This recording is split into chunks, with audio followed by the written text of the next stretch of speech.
তোমরা যে 3 বক্তা আছো, এত তারসিরা বক্তা তো বাংলাদেশের ইতিহাসে কেউ পায় নাই।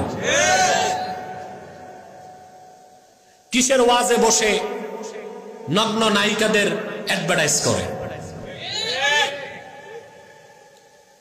আমার তো মনে হয় ফ্যান্সি ডিল খেলেও এত মাথা উলায় না। এটা হচ্ছে গাজার কুপ্রভাব।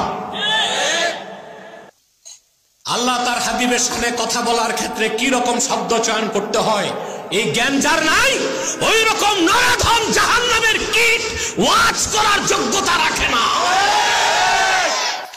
আগে আকায়েদের কিতাব পড়ো, ফাতোয়ার কিতাবগুলো পড়ো, উসুলের কিতাব পড়ো।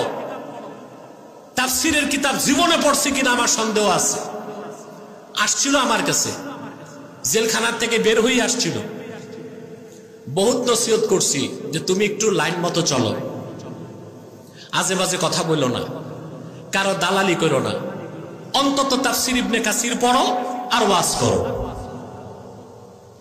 কিন্তু পাগল যখন বদ্ধ পাগল হয় তখন কারো কথা শোনে না। শোনে?